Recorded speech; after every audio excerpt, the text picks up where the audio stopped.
Clínica de Animais Selvagens, né? A gente vai terminar essa aula, vamos terminar essa parte onde eu apresento. Aí para a semana que vem vocês vão me entregar antes a gravação do material e na semana que vem nós iremos conversar, nós iremos discutir sobre o tema. E na outra semana nós teremos uma prova, tá? Do que eu vou conversar com vocês essa semana, acho que a principal parte é começar a conversar com vocês agora sobre fraturas, onde diferentes tipos de fratura, né, processos ocorrem entre os animais silvestres, mas nada muito diferente do que vocês já viram na clínica de pequenos animais, ou do que vocês verão na clínica de pequenos animais. Esse caso que está aí, por exemplo, era um lobo-guará que eu monitorava, e um canídeo, né, 32 quilos, 30 quilos em média, mas é um animal que chamava atenção, e quando esse animal foi encontrado morto, quem matou esse animal foi uma onça parda, ela comeu a porção distal aqui do fêmur, ó.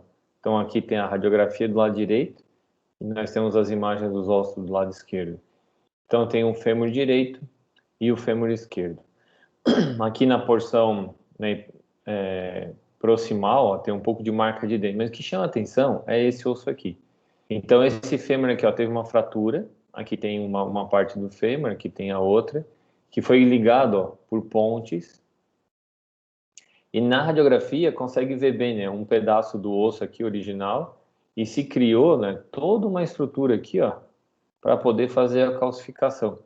Então, durante a vida, o animal não se percebia que ele tinha alteração do fêmur. Claro, o lobo-guará ele tem um caminhar diferente, então às vezes é difícil até determinar que ele está mancando. Mas aqui, pela formação do osso, a gente consegue perceber que, na verdade, fratura a gente conhece muito pouco entre animais selvagens, quais são as formas de recuperação. Então, eles têm uma capacidade incrível, né? Eles conseguem ter uma melhora considerável por um processo desse. E esse aqui é o meu filho, eu tentando fazer as fotos para a aula de vocês, e esse aqui é o Pedrinho perturbando a paciência e incomodando um pouco.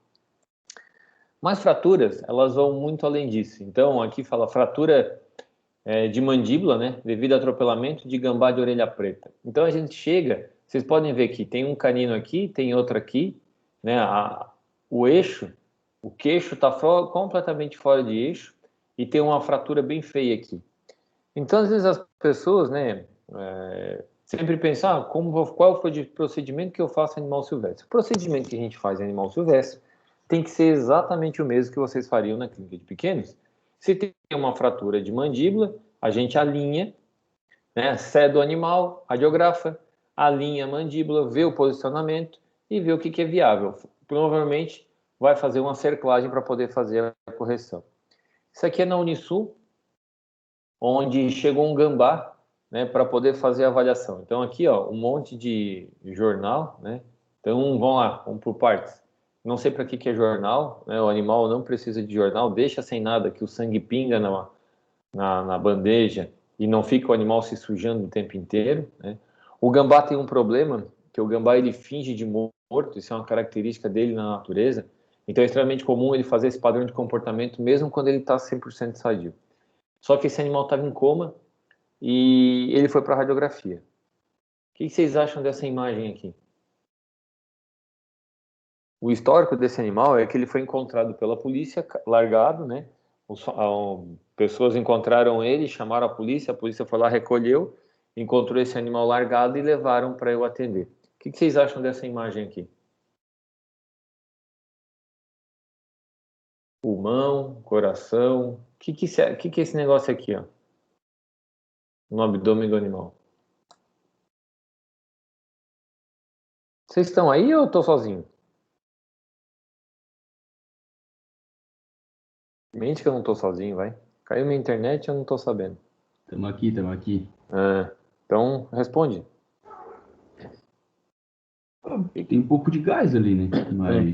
Um pouco de gás? O bicho está virando um balão e saindo flutuando. Tu fala um pouco de gás, Alex? Tá sendo bonzinho. a gente tem um olhar otimista, né? Né? Tá, e o que acontece quando é gás pós-traumático? O que tu acha que pode ser?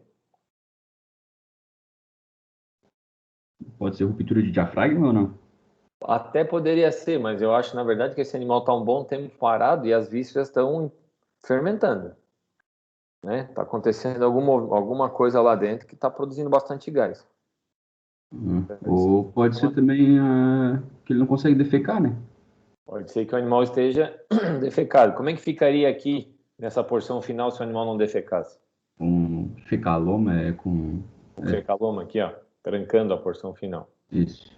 Mas eu já sei que esse animal, eu vou ter que fazer ele perder esse gás. Esse é um ponto. O que é que mais chama atenção nesse raio-x? Dá para ver alguma fratura de coluna? Dá para ver fratura de coluna, gente?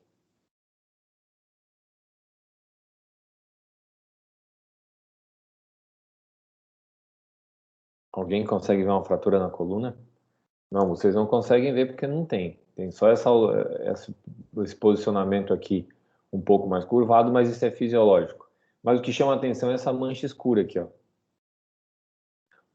Parece que tem um ar nessa região aqui do diafragma e talvez alguma coisa aconteceu internamente, tá?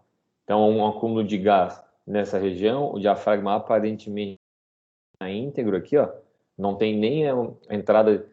Alex, se tivesse ruptura de diafragma, com a alça intestinal nessa quantidade de gás, ela forçaria e estaria aqui dentro, tá? Então, eu consigo ver esse acúmulo de preto, né? Se fosse líquido, seria branco, mas eu vejo esse acúmulo de ar aqui na porção distal do pulmão e me chama a atenção isso daqui. Mas quando foi feita a radiografia de crânio, a gente viu isso. E aí, o que vocês têm para me contar? O que vocês acham? O que vocês acham? Alguma dica? Estão vendo alguma coisa? Vai, gente, acorda, conversa comigo.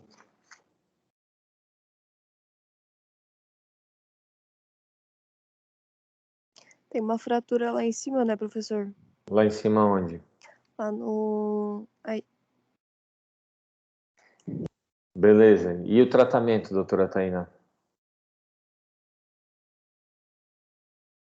Qual o tratamento para uma fratura desse porte? Se fosse em cachorro, ia ser colocação de placa, né? Uhum. Primeira avaliação, né? O animal, então vamos lá, o animal estava em coma, né? Não era não responsível a estímulo nenhum e estava com traumatismo craniano nessa porção aqui. O que tu acha da colocação de placa?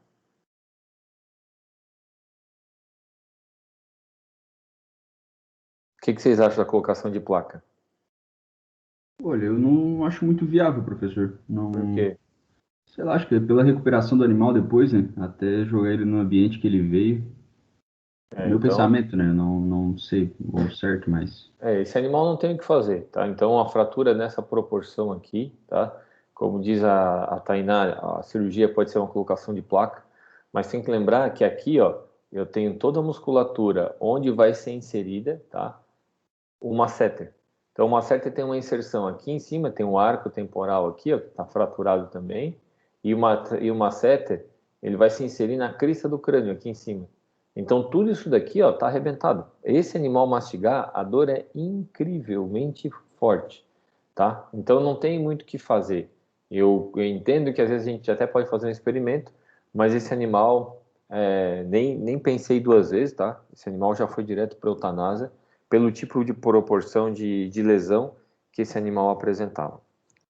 Tem que tomar muito cuidado, né, que a eutanásia é sempre uma indicação clínica.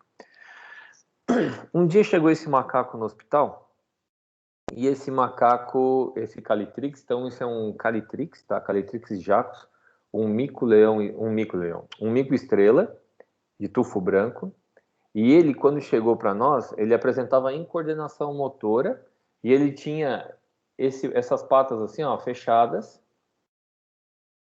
Ele esticava a pata, depois ele relaxava a pata, tá? Mas ele tinha uma dificuldade de movimentação. Perguntado para o proprietário falou, não, ele estava brincando e de repente ele apareceu assim, tá? E quando eu fiz o exame clínico visual, eu encontrei, assim, ele tá todo simétrico, mas esse olho aqui, ó, tá para dentro. Vocês conseguem ver o eixo desse olho? Vocês conseguem ver que esse olho direito Conseguimos. está estável? Aham. Então tá. E aí, suspeita de vocês? O animal estava bem, vive na casa, vive solto, estava brincando com o proprietário e disse que de repente ele apareceu assim. Qual é a suspeita de vocês? Esse era o histórico dele. Comida, ganhava ração de macaco, comia comida deles. Qual é a suspeita de vocês? E lembra, gente, tinha coordenação motora. Qual a suspeita? Talvez um trauma? Talvez um trauma. Tá, e trauma onde, doutora?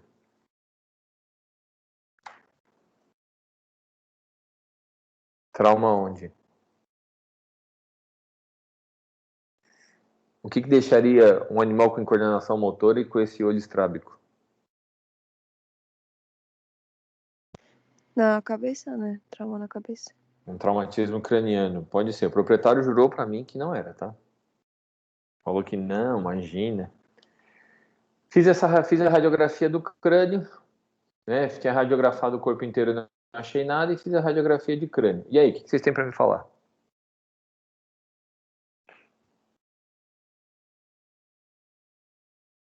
Um animal com coordenação motora, de vez em quando ficava com a pata todinha fechada, depois abria, não conseguia caminhar direito.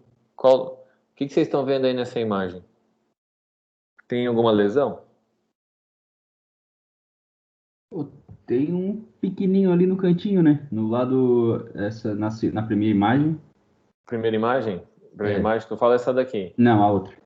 Essa Tem também aqui. nessa daqui. No Ah, canto superior. isso aqui? Ah, isso.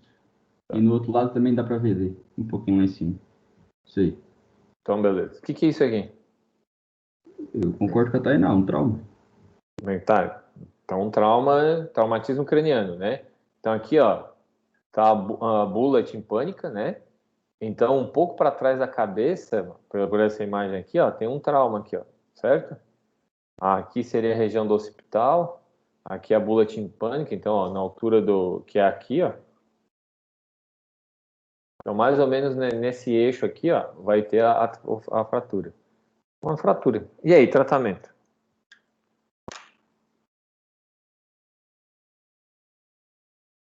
Qual o tratamento para um traumatismo craniano? Primeira coisa que a gente pensa, o que é? Gente, qual é o problema do traumatismo craniano? É o inchaço do cérebro, né? O inchaço que a gente chama de edema, certo? Isso. Tá, e como é que a gente controla edema intracraniano?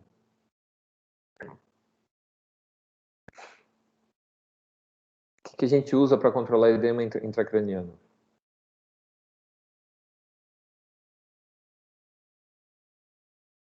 O resto do povo aí só tá a Tainá nessa aula de hoje, o Alex, o resto não tá aí. Eu vou começar a dar falta para quem não abre a boca em aula, eu quero ver reclamar depois. Qual é o tratamento que se usa em edema traumatismo craniano? Eu não lembro a medicação, professor. Tá, Eu não sei se eu tô louca, mas é manitol? É manitol, tu não estás louca, só está de boca fechada até agora, Nicole. Para que serve o manitol? É que eu não lembro a função dele. Como é que funciona o manitol?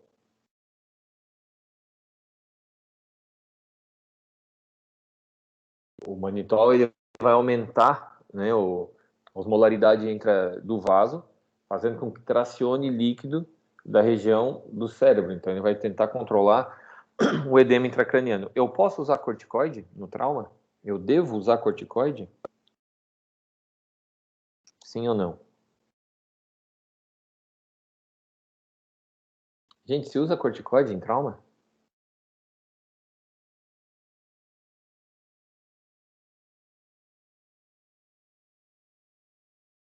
Eu vou ficar aqui até amanhã, pelo jeito, né? Não, não se usa corticoide.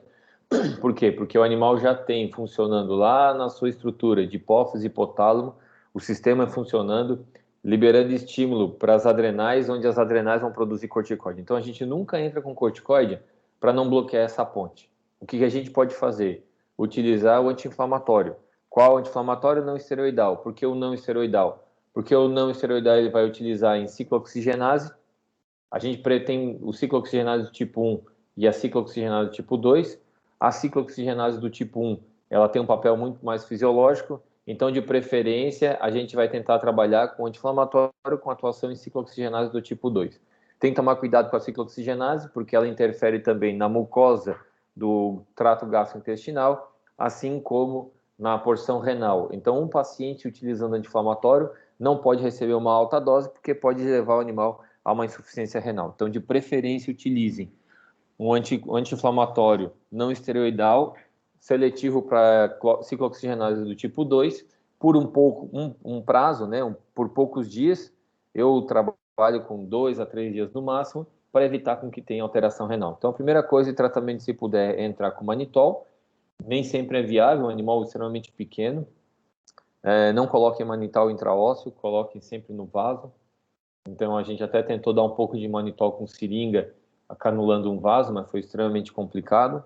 E depois, tratamento com anti-inflamatório não esteroidal e por 2 dias e repouso. Botar o animal numa caixa, como fosse uma caixa de sapato, uma caixa de papelão, e aí forra, porque o animal tem coordenação motora e ele não consegue se deslocar, ele não conseguia ficar caminhando corretamente, acabava caindo, então tinha que forrar. O problema é que ele fazia cocô e xixi, sujava tudo, mas era o que o proprietário tinha para fazer. Tá? Esse animal ele ficou em tratamento por cerca de 4 dias, e no 5º dia começou a ter uma melhora, e depois de 10 dias esse animal estava de alta. Então esse é um tipo de problema que é extremamente comum, tá? Que é o animal que fica solto em casa, o proprietário acha que não tem problema, né? E esse animal, depois ele apareceu de novo no mesmo quadro, ou um quadro muito parecido numa emergência, só que aí eu não estava no hospital no dia, esse animal acabou falecendo. Bugio. Esse bugio foi apreendido pela Polícia Militar Ambiental e foi levado na Unisul, né? Quando chegou lá para atender, então primeiro dava para notar que é um macho, o macho é vermelho, a fêmea é um marrom sujo, tá? Ele era um macho mais velho, até pela arcada dentária, depois dá para ver melhor. Mas o que chamava atenção, ó, é o pé que não apoiava direito. Então, quando olhava, fazia o exame, né? O pé, que é tipo uma mão, não fechava. O animal foi anestesiado, tá? Aí foi feito o exame, então um animal macho, né, testículo, um pouco mais velho, com desgaste aqui. Normalmente esses animais, depois de um tempo, eles são expulsos do grupo por um macho mais novo. Então provavelmente esse animal fazia parte de um grupo, acabou entrando em conflito. Quando entrou em conflito, ele foi expulso. E quando ele foi expulso, ele fica vagando sozinho muitas vezes. Aí o que a gente fez? A gente radiografou. Então aqui, ó, são 3 radiografias. Aqui tem uma divisória, tá? Então o que eu comecei a procurar? Eu fiz uma avaliação geral do animal e eu fiz uma avaliação mais na região de pescoço e uma mais focada aqui na região posterior, que envolve o estômago. O que vocês estão vendo nessa imagem aqui? Nas imagens, nas 3 imagens. O que chama atenção para vocês? O que é isso aqui, ó, no estômago do animal?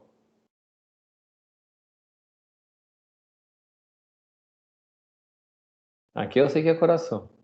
Então, a primeira coisa que vocês têm que saber é que bicho vocês estão lidando. Então, bugio é um animal que se alimenta de folha. Se ele é um animal que se alimenta de folha, ele tem uma digestão extremamente demorada. Então, isso aqui tudo, ó, é comida, tá? Aqui dá para ver também, ó. É comida. São folhas mastigadas, tá? Se vocês notarem a arcada dentária dele é toda suja, toda manchada. Por quê? Porque é um animal acostumado a comer folha, né? A porção verde da folha mancha bastante os dentes e o animal tem uma coloração totalmente alterada da arcada dentária. Pulmão limpo, né? Apesar do trauma, o animal foi encontrado pela Polícia Militar Ambiental, esses animais não têm históricos. Animal limpo, nada de coluna, nada em lesão de coluna, pelo que eu pude avaliar. Então, problema respiratório não encontrado. Sempre me preocupo com tuberculose ou com alguma outra coisa. Fiz avaliação para febre amarela, Animal não tinha alteração hepática, não tinha nada que chamasse atenção. Continuei radiografando e encontramos isso aqui. E aí, o que vocês estão vendo nessa imagem aí? O que está vendo que está acontecendo aí? Podem abrir o microfone, podem conversar comigo. O que tem nessa imagem aqui?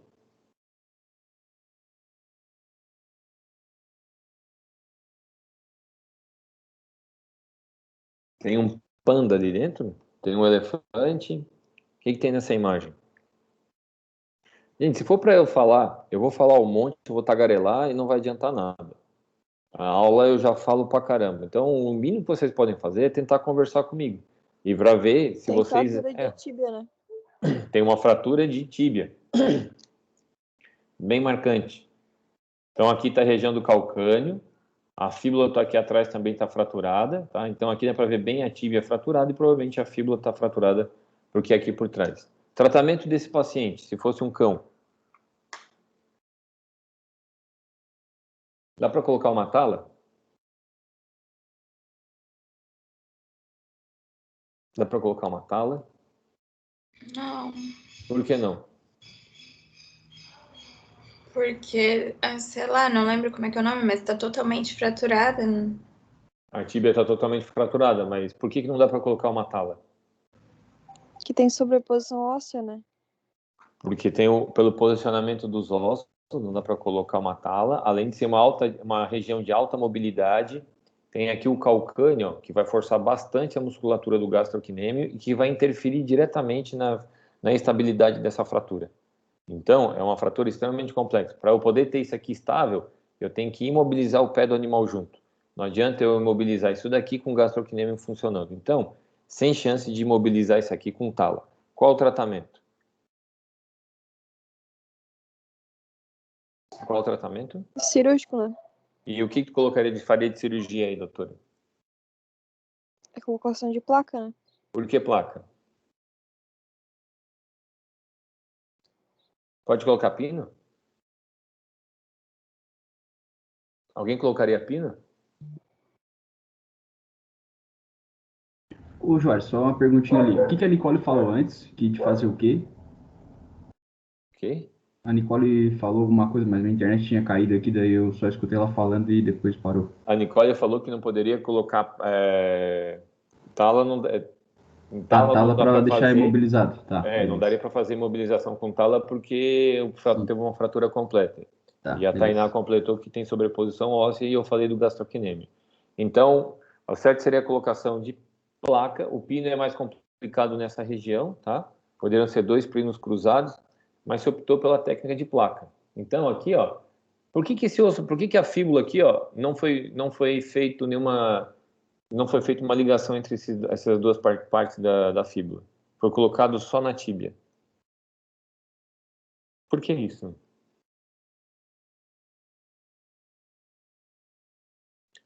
Porque a fíbula é um osso tão fino nesse caso aqui que ela não tem importância. Deixa fazer a calcificação por segunda intenção. Então foi feita uma colocação na tíbia, o lado esquerdo aqui de vocês está um pouco mais escuro, né? Mas dá para ver que tem o osso aqui, foi feita toda a fixação. Qual foi o problema desse animal? Putz, esse animal recuperou da anestesia, recuperou super bem, primeiro numa gaiola, tá, onde ele ficou 15 dias preso numa gaiola pequena, depois ele foi para uma área um pouco maior, só que quando ele estava nessa área um pouco maior, esse macaco não parava de enfiar o dedo aqui, ó. E ele tentava colocar, toda hora ele dava uma cutucada. Por quê? Porque tinha um parafuso que ele cutucava o parafuso e acabava saindo secreção, mas ficou. O que aconteceu depois de um tempo? Um dia eu estava de plantão. Para quem não conhece, esse aqui é lá atrás do hospital, tá? Então, lá atrás tem chapas metálicas, são 3 recintos com chapa metálica. Um deles é o teto coberto e tinha sido preparado um playground para esse macaco, com barra, com corda. Só que um dia, num plantão, chegou um cão e esse cão era um pastor alemão que ele tinha fratura de úmero.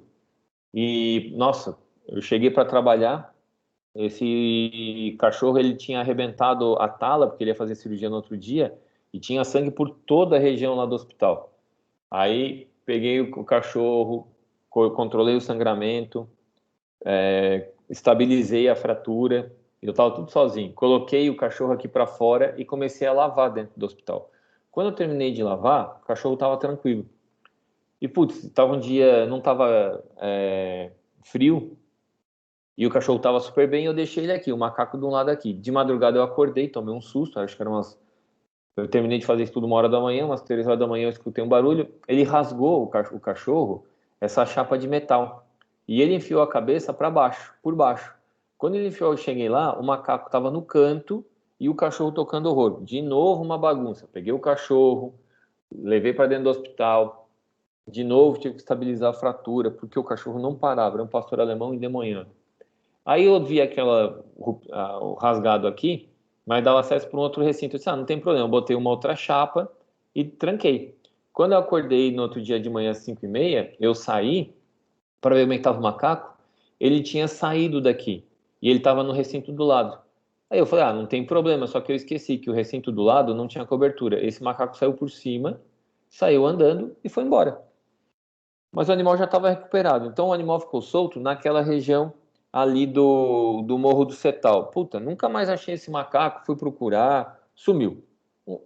6 meses depois, toco o meu telefone, um aluno fala assim, professor, eu estava na casa da minha avó, eu vi um macaco descendo pelo cabo de energia, ele tomou um choque e caiu aqui na minha frente.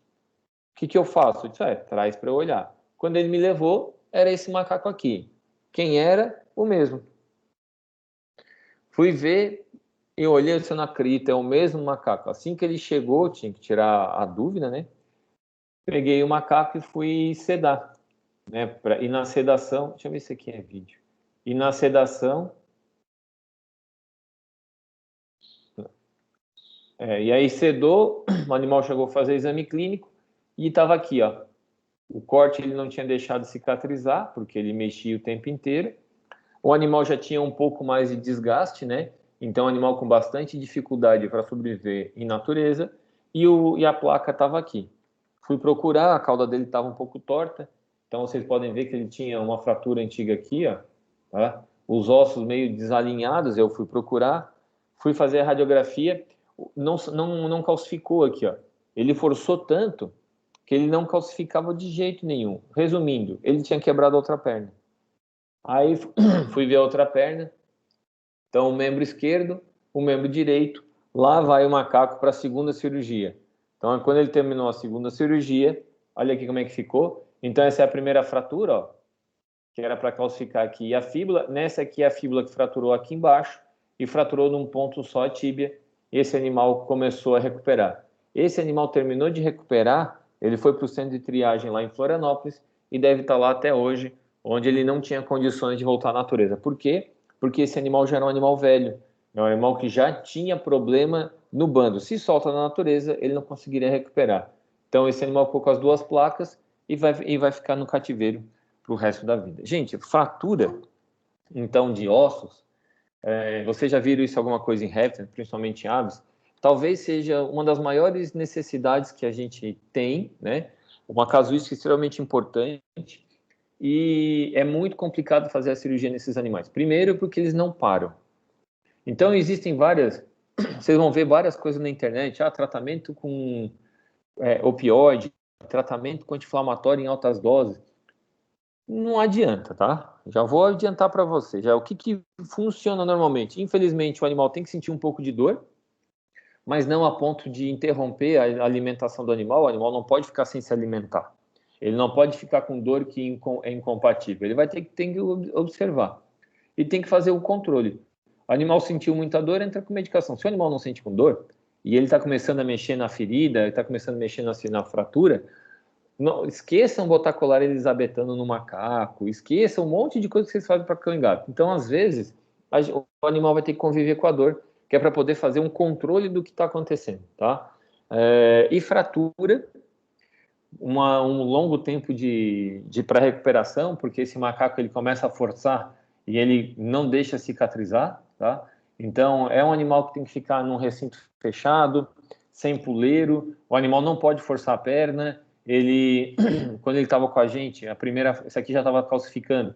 Depois que ele fugiu, isso aqui piorou, né? Os ossos estão alinhados, não tem um problema tão grave, mas o animal extremamente complicado de cicatrização, até pela idade que o paciente tinha. Então, fraturas tem que ser avaliado da possibilidade de colocar ou placa ou pino, né? Às vezes 2 pinos cruzados, às vezes um só, e tem que fazer o acompanhamento pós-cirúrgico bem de perto do animal para saber se esse animal tem condições. E dificilmente um animal desse consegue voltar para a natureza, tá? Isso é uma coisa que eu sei que a gente busca isso, a gente luta, mas na maioria das vezes esses animais, principalmente animal idoso assim, ele fica condenado a não mais voltar para a natureza e fica no cativeiro. Mas vai ter uma boa vida no cativeiro, então tem que se levar em consideração. Outro ponto que tem que se pensar, e eu já vi as pessoas vacilarem, é a respeito de amputação, tá? Às vezes tem algumas fraturas tão feias, principalmente em aves,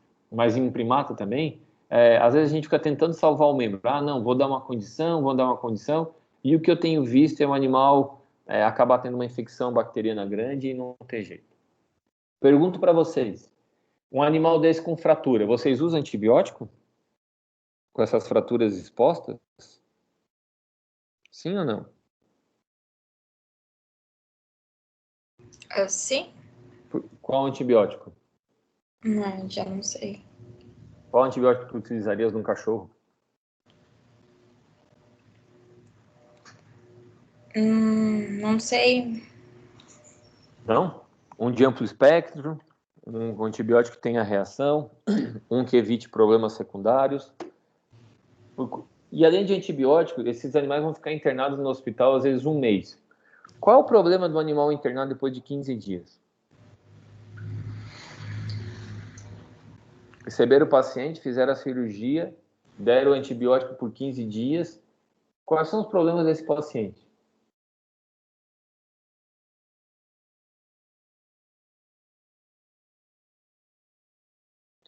Qual o problema Se vocês ficassem internados 30 dias no hospital, como é que vocês se sentiriam depois de 15 dias? Conscientes? Bem, mal, estariam nem aí, desde que tivesse o telefone na mão? Estaria fraco? O que tu queres dizer com fraco? Muito tempo deitar, né? Não sei dizer, mas muito tempo tomando remédio. Muito tempo tomando remédio, estaria fraco. Isso refletiria na imunidade, certo, Vitória?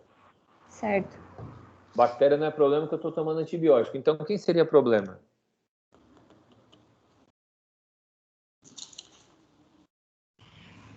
Tipo, pra voltar à vida livre, tu quer dizer? Não, para ficar vivo, né? Nem voltar à vida livre. O que mais de medicação vocês dariam para esse paciente depois de 15 dias?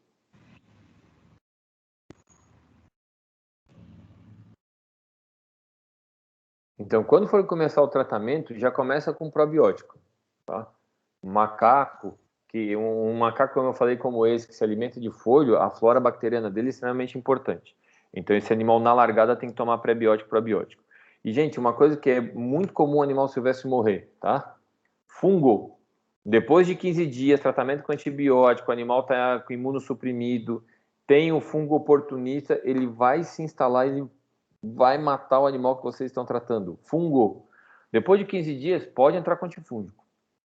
Controla, porque esse animal não vai sobreviver e ele vai ter um problema fúngico. Então é extremamente comum o pessoal dar bobeira e deixar com os animais internados depois de um longo prazo de tempo apresente uma infecção fúngica. Tá? Então o animal está bem, o animal recupera e depois de 15 dias ele começa a decair, dá um antibiótico, dá outro antibiótico. Na clínica de pequenos, vocês não têm o costume de entrar com antifúngico em animal internado. Não se pensa em fungo. Na clínica de animal silvestre, pensem bastante no tratamento antifúngico. Traumas e feridas. Bom, uma outra coisa que acontece bastante, né, para animal silvestre, é o animal com trauma e ferida. Aí acontece dois problemas. Animal com trauma e ferida, porque brigou entre eles, né? Então aqui uma capivara macho, essa verruga aqui em cima, ó, caracteriza um macho de capivara todo mordido, né? Então isso mostra uma briga entre eles. E às vezes acontece o trauma por predador. Aqui também é uma capivara, aqui chega a ter uma bicheira, ó, na lesão, e aqui um corte profundo no pescoço, o que parece ser um canino que aprofundou aqui e rasgou. e marcas ao longo do corpo do animal, e ela também tomou uma dentada aqui na região da cabeça, tá? Então, tem dois tipos de trauma que a gente encontra no animal de vida livre, que é o animal por trauma por briga, né? Intraespecífico, e o trauma por briga interespecífico, entre espécies diferentes. Mas fora isso, uma coisa extremamente comum que a gente encontra são fratura de fêmur, né, extensas sufusões, lesões traumáticas que a gente vê porque o animal estava em casa e está solto em casa, ou as pessoas que têm roedores têm aquela porcaria daquela rodinha para o bicho ficar correndo igual um retardado. Então eu recebi esse hamster chinês, vocês podem ver a perna estufada e vocês podem ver essa perna aqui magrela, certo? Que vocês podem me falar dessa perna aqui? O que vocês acham dessa perna?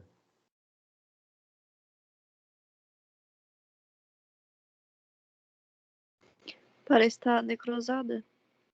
Tá, e o que tu... Fora que parece estar necrosado, o que tu consegues ver ali, doutora? Ah, que tá torta, né? Que tá torta, que tá necrosada. Então, mas assim, além de necrosado, o que mais parece na verdade para ti? O que vocês Ele conseguem roeu ver? essa perna? Hã? Ele tava roendo a perna dele? Não, ele ficou numa rodinha daquelas de hamster, sabe, que fica correndo, Ah, e aí a perna ficou trancada. ah. Cadê a pele daqui? Não tem uma bombacha? Olha aqui, ó, não tem pele, ó. O trauma foi que desencapou a canela. Por isso que eu perguntei se roeu, porque parecia que não tinha pele mesmo. Então, ele arrebentou Tava só a na pele. carne. A pele daqui, ó, veio parar aqui em cima. Qual é o primeiro... Tá, eu fiz o exame, vi que o animal tá sem pele. Tratamento. Qual é a primeira coisa que vocês fazem? Primeiro tratamento não, exame clínico. Qual é a primeira continuação do exame? O que vocês fazem além disso aqui? Fiz o exame clínico, teve lesão. O que vocês têm que descobrir primeiro? Chegou um cachorro com uma E ferida... quebrou, se não teve comprometimento sanguíneo. Primeira coisa é ver se tem fratura ou não. E aí, tem fratura? Esse aqui é o fêmur, tíbia e fíbula. Tem fratura? Parece que não. Não. Não tem. Fratura é preocupação? Sim ou não? Fratura está descartado. Qual é o tratamento então, gente? Limpeza? Limpeza. Foi a Bruna quem falou? Nicole. Nicole? Limpeza? Limpeza com o que, Nicole? Clorexidine. Por que clorexidine? Eu não sei responder isso, porque tem que usar. Ah, se não tiver Talvez vai clorexidine... fechar depois.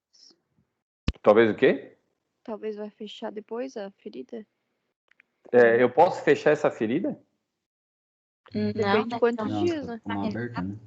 Tá, peraí. Depende, qual é o período entre ocorrer uma lesão e eu fazer a sutura? Qual é o prazo que se tem normalmente? É no mesmo dia, né?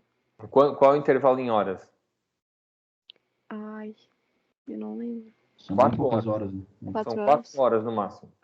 Aí eu pergunto para vocês, um animal desse, que fica numa gaiolinha de hamster, que trancou a perna, que está com essa coloração, normalmente a gaiola tem pó, tem produto para controlar, tem cocô, xixi, comida para tudo quanto é lado. Vale a pena fechar? Vale a pena Não. fazer uma sutura? Não. Gente, de jeito nenhum.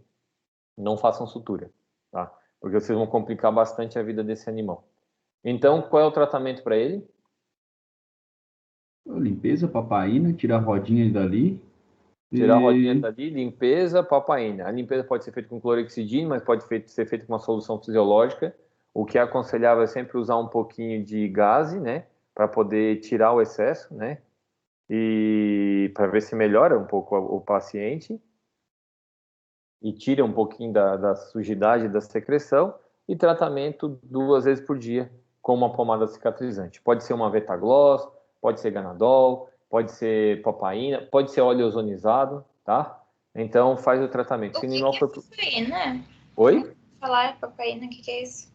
Papaína? Papaína é extrato de mamão, é uma substância que, quando a gente vai fazer churrasco, a gente pega mamão verde, pica ele e joga a carne dentro de uma bacia com a papaína.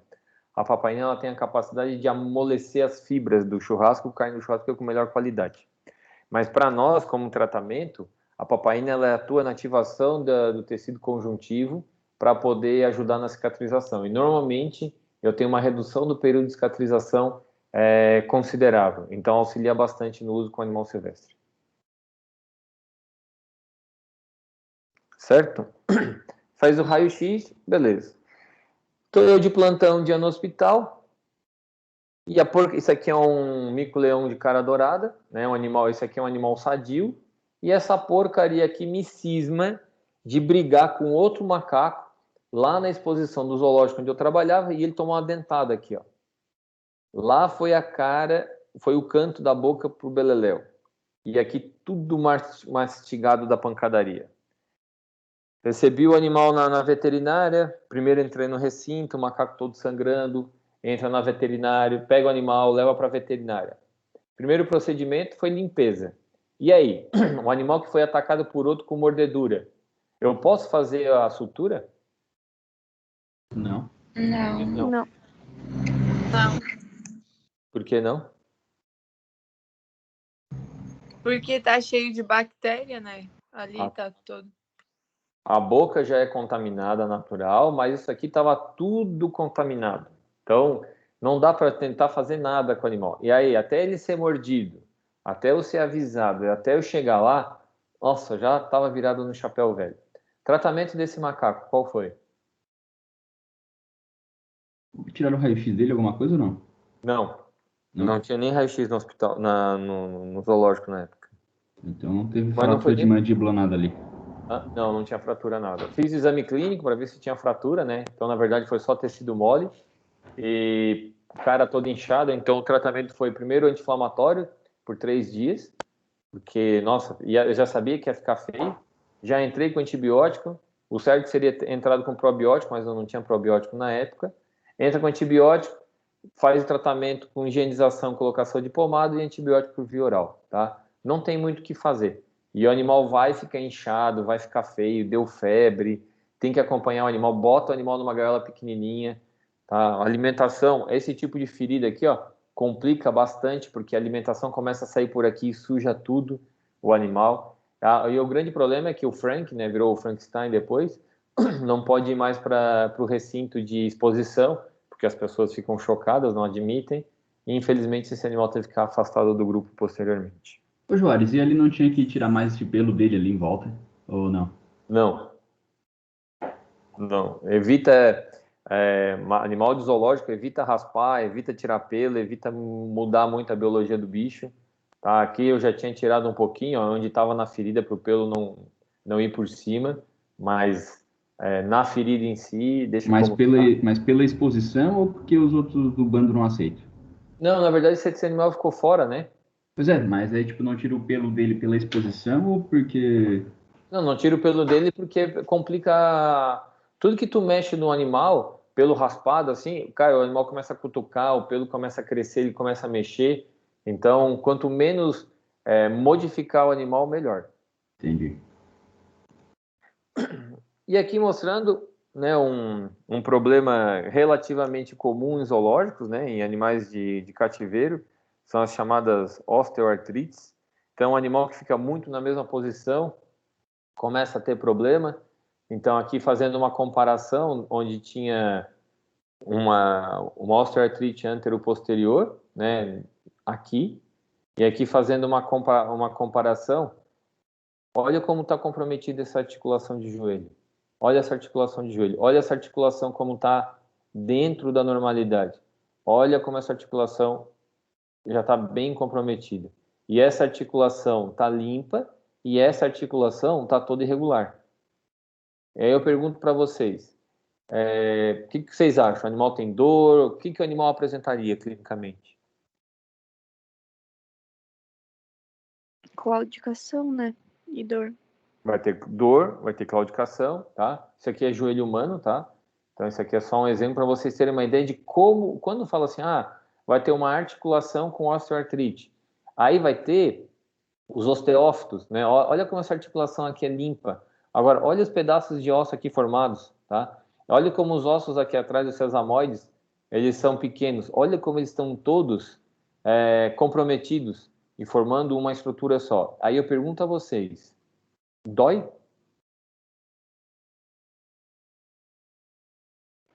Dói Essa muito. dói muito ou um pouco? A minha mãe tem, aham. Quem que tem?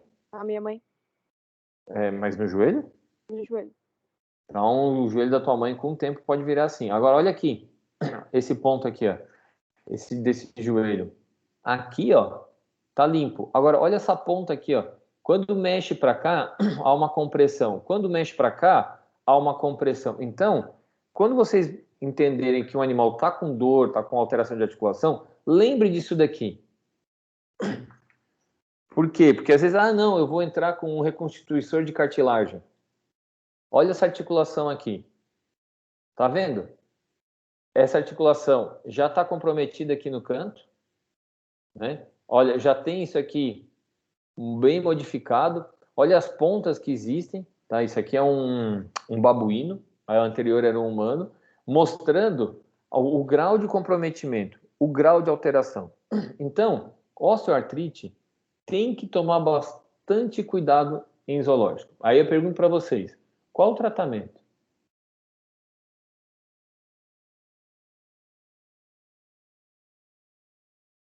Qual o tratamento?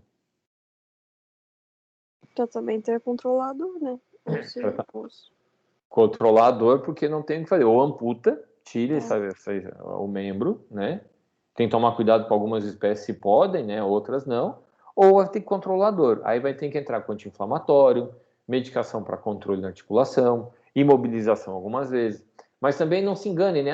Eu tô com o animal velho no zoológico, ele está mancando.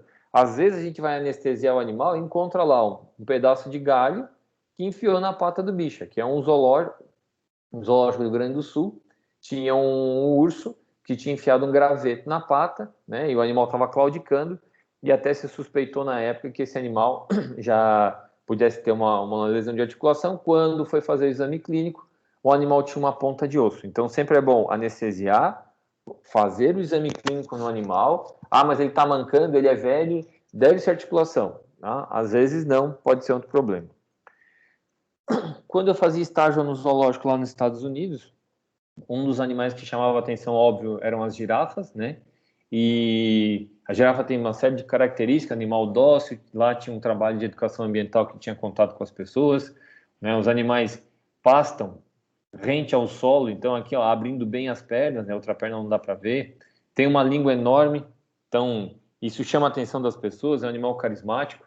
Então é um animal com grande coração, né? Ele é um animal que tem veias e artérias principalmente longas no pescoço, para quando o animal baixa a cabeça, fazer o controle. Então, a estrutura de pescoço e das veias do pescoço são muito bacanas, né?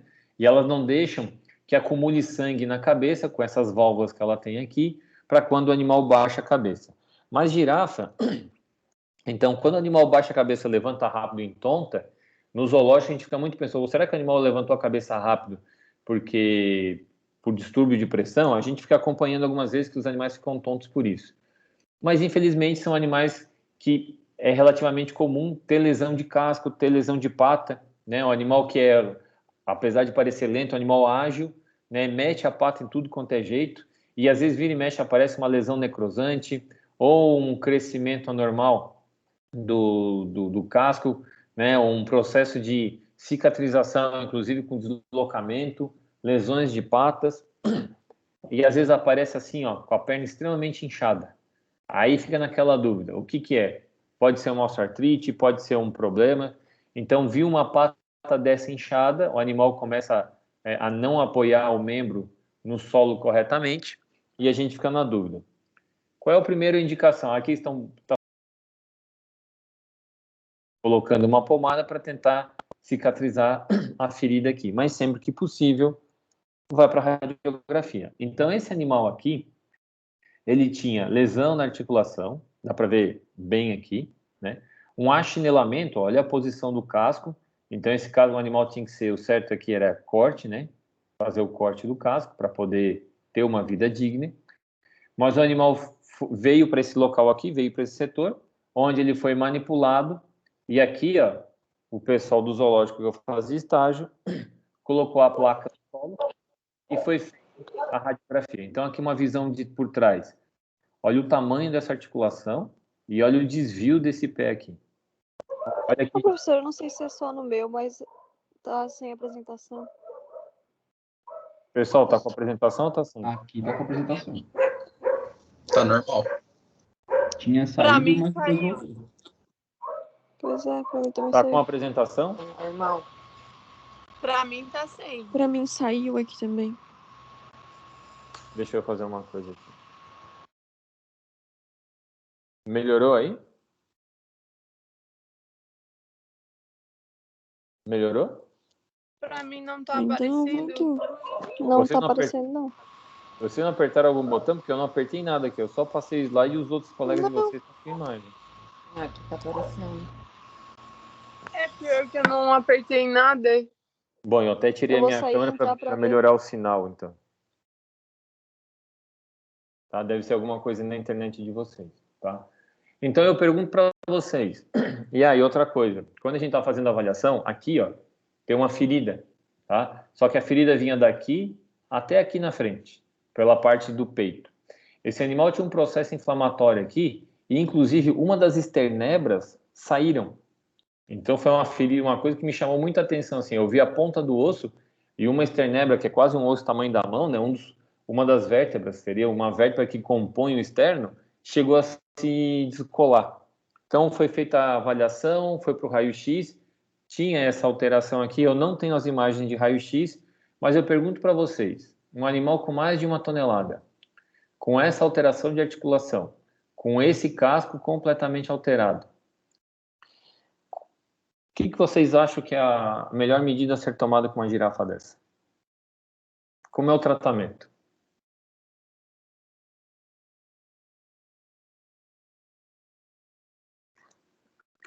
Qual o tratamento de vocês?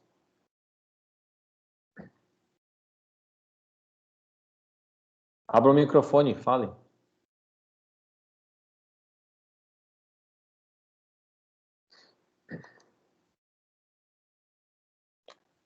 Qual é a medida? Ó, eu tô vendo aqui, ó. A Alice está aqui, a Ariane, a Karine, a Cíntia, a Giovana, o Guilherme, o Igor, a Yolanda, Isadora, Júlia, Maria Eduarda, Nicole Benedito, Pamela, Raina. Vocês estão tudo de boca fechada. Começa a falar. Um animal com uma lesão, com alteração da linha do casco, problema de articulação, perdendo uma esternebra, e quando foi para a radiografia, apresentou um quadro grave de osteoartrite. Qual o tratamento de vocês? Esse animal é muito velho, Juarez?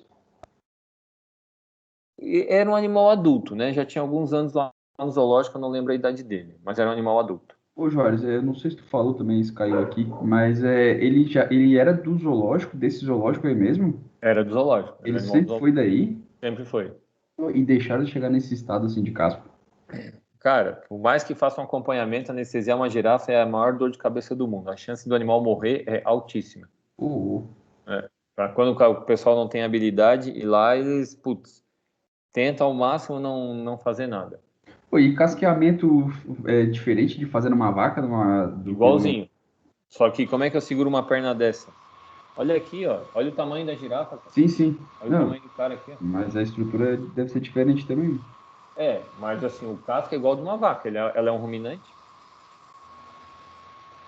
E aí, qual é a indicação de vocês?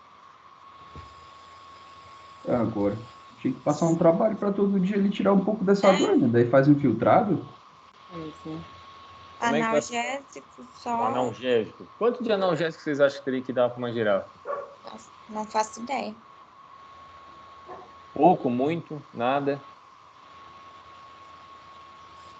Pelo tamanho, E cara, é um pote acho que é inteiro? muito, né? E um pote inteiro. Quais são as chances desse animal recuperar uma osteoartrite? Nenhuma. Por quanto é o tratamento? Quanto tempo? Então, A vida inteira? Para a vida inteira. Então, qual é a indicação de vocês?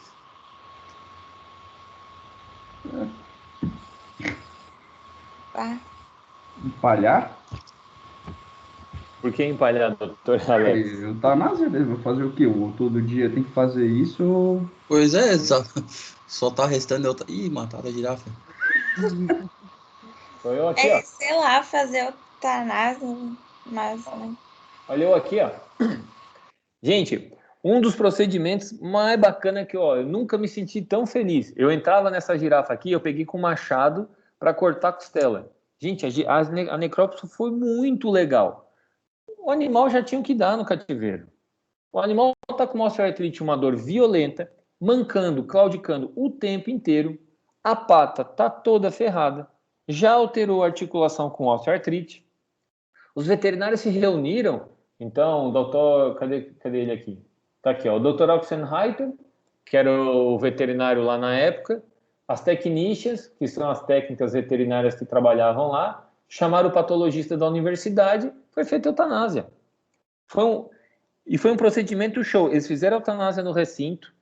Eles criaram uma caixa de madeira no recinto. O animal foi dentro do trator. A gente atravessou o zoológico inteiro. As pessoas não tinham ideia que tinha uma girafa lá dentro. Quando a gente chegou na veterinária, abriu a veterinária. Aqui era a sala de necrópsia da veterinária, né, tudo preparado. E a gente fez. A gente começou esse procedimento, sei lá, o procedimento de sedação do animal começou às 8 horas da manhã.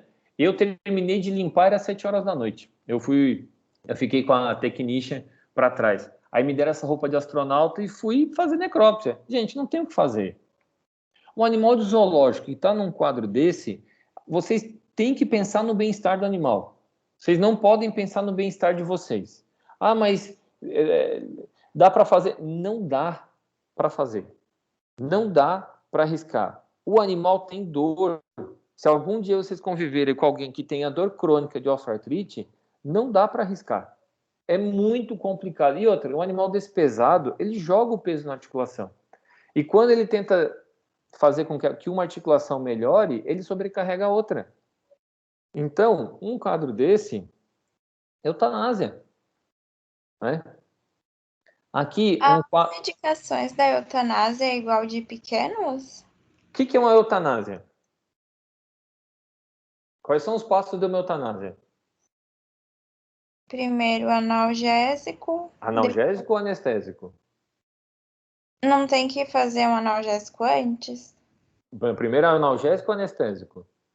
Tá, pode ser o anestésico. Primeiro anestésico. Primeiro tu chapa o bicho, porque senão ele vai te dar um coice. Aí o segundo passo é analgesia, que é tirar a dor. Tá. Qual é o terceiro passo? Parar o coração. Tá. Como é que é o procedimento normal que se usa para parar o coração? É o cloreto de potássio. Por que cloreto de potássio? Ele vai fazer a despolarização, né? Ele vai fazer a despolarização ou ele não deixa que ocorra a despolarização? É isso aí. É isso aí não. Ou ele despolariza ou ele não deixa que ocorra a despolarização. Não deixa que ocorra. A despolarização, por quê? Não sei. Sabe sim. Eu dei aula para vocês sobre isso. Eu sei, mas eu não sei. Mas como, Nicole? Quando tem um estímulo da membrana, abre o canal de sódio, entra sódio e logo em seguida sai potássio. Por que sai potássio? Porque a concentração no meio externo, a membrana plasmática, de potássio, ela é muito menor que a concentração interna. Mas se eu tenho uma alta concentração de potássio porque eu injetei, a membrana não despolariza. Se a membrana não despolariza, eu não consigo abrir o canal de cálcio para poder fazer a contração. Então eu paro o coração porque a membrana do coração não despolariza. Eu posso utilizar isso para qualquer animal, doutora Nicole? Sim. Então eu posso utilizar para qualquer animal o cloreto de potássio? Pode. Então a tua resposta é: eu posso usar um procedimento igual de cães e gatos para fazer eutanásia de uma girafa? Posso. Eu só tenho que saber o que eu estou fazendo. Tá. Se eu conheço a droga, se eu conheço o mecanismo, eu sei que é uma girafa, que é um mamífero, que vai funcionar igual, não tem problema nenhum. Faço o procedimento. só tem que olhar para a cara do animal e saber o que está acontecendo. Certo? Certo. Então, esse é um normal, tá? De uma articulação de um elefante. Então, aqui, ó, seria, eles chamam, né, as falanges, né? Então, aqui teria a unha, nail, a sola da pata. Aí vem a falange distal, falange média e a falange proximal, onde está mostrando exatamente, porque isso aqui em inglês é phalangeal bone, tá? Então é phalangeal bone 1, 2 and 3. Para nós é distal, médio e proximal. Então está mostrando como que tem que ser o tecido. Aí vocês olhando aqui embaixo, tem um tecido para absorção de impacto, né? E normalmente a pele aqui em cima, que ela vai estar íntegra. Aí vocês recebem um animal de rinoceronte com essa manifestação. Olha o tamanho desse dedo e olha a característica desse pé. O que vocês acham que está acontecendo aqui? Ô, Juarez, eu não tenho nem o que falar porque eu nem sei como é que é o normal. O normal disso aqui é não ter nada desse tecido aqui, ó. Olha o crescimento anormal da unha. Olha a quantidade de tecido. Se tu pensar num pé normal, anatomicamente, isso aqui não faz sentido ter esse dedo desse tamanho. São 3 dedos de tamanhos proporcionais. Então tá acontecendo alguma coisa aqui nesse dedo que me chama atenção. Uma anta com um pé desse tamanho aqui. Olha o cavocado aqui dentro da pata, ó. Isso aqui, vocês acham que isso aqui é um quadro natural de uma sola de pata? Nunca. Então isso aqui, ó, nada mais é do que uma laminite, né? Uma erosão grande aqui na pata com uma laminite. Vocês pegam um antílope ou isso aqui não é um antílope, isso aqui é um suíno da Guiné. O que vocês acham dessa unha aqui? Tá bonita ou tá feia? Tá bonito ou tá feio? Feia. Horrível. Vocês precisam conhecer anteriormente para saber que está com problema? Não. Então, um animal começa a apresentar um problema desse, tem que fazer intervenção. Olha a pata desse animal aqui. Isso aqui é um outro tipo de suídeo, tá? Aqui, ó, olha a abrasão que teve. Aqui uma unha normal, olha a abrasão do lado. Olha aqui, ó, uma unha normal e olha a abrasão. A porção medial dos dedos está completamente comprometido. E aí? Essas lesões de pata, que são coisas extremamente comuns em cativeiro, ou numa fazenda que vocês são chamados para atender um cachorro e vai ter um porquinho lá que está internado, ou um criatório que tem um antílope. Qual é o tratamento para esse tipo de problema? Como vocês tratariam? Como ferida aberta? Como ferida aberta. Precisa de pomada, antibiótico anti-inflamatório? Ferida aberta, pomada antibiótico. Deixa o animal restrito numa área que seja de concreto, né? Para ele não dê um desgaste muito grande. De preferência o concreto liso, que o concreto áspero vai gastar mais ainda. Em alguns casos, coloca o animal numa esponja ou num colchão velho com produto para quando o animal pisotear, esse produto ajudar na ação. Alguns zoológicos eles colocam resina acrílica, tá? Porque não consegue, então eles vão lá, cortam o casco, fazem o desgaste, tá? Esse caso aqui, ó. Desgastam o excesso, limpam, tiram a maior parte, né? Vê o casco assim na forma como tá, tira e coloca a resina. Para quê? Para evitar que o animal continue tendo complicações. Então, o tratamento de pata, né, o tratamento de unha, ele tem que se levar em consideração o bem-estar do paciente. Uma alteração grave, não tem o que fazer, nos deixa pensando. O que vocês acham desse crescimento exagerado dessa alpaca? Olha a unha que está indo para o lado. A unha era para ser normal, era para ser curtinha, a unha era para ser metade. Qual o procedimento numa alpaca que tem esse problema? O que vocês fariam se fosse uma vaca? Mas isso já não seria um problema secundário, porque às vezes ela não está desgastando como era para desgastar, ou alguma coisa assim do tipo? Concordo contigo, mas tu tem que fazer uma intervenção nesse momento ou não? Não, com certeza. Só porque depois teria que melhorar o ambiente que ela está ou procurar a causa. Completamente. Tem que melhorar o ambiente que ela está. Um outro exemplo. A pata tem que ser assim, ó. E o animal tem esse aqui no casco. O que tem que fazer? Gente, anestesia e faz e limpa o casco. Retira o exagero e o casco tem que ser pequeno. Então, gente, cada espécie tem um padrão de casco diferente, tem um padrão de pata. Para quem for trabalhar com isso, tem que conhecer a espécie que está lidando. Tem animal que o achinelamento, né, que normalmente isso aqui ocorre em animal que não tem desgaste, mas principalmente animal de banhado, ele é necessário em alguns lugares, animal que vive no brejo, mas o animal que não vive no brejo vai ter problema. Olha essa unha aqui, ó, com crescimento anormal. Então, tem que anestesiar, tem que casquear, tem que retirar o excesso, tem que lixar, tem que fazer com que o casco entre na correção. Então, aqui o casco antes da correção, aqui o casco após a correção, o mesmo casco após a correção. Então, o casqueamento em muitos animais é extremamente importante. Não importa se é suídeo, se é cervídeo, se é camelídeo.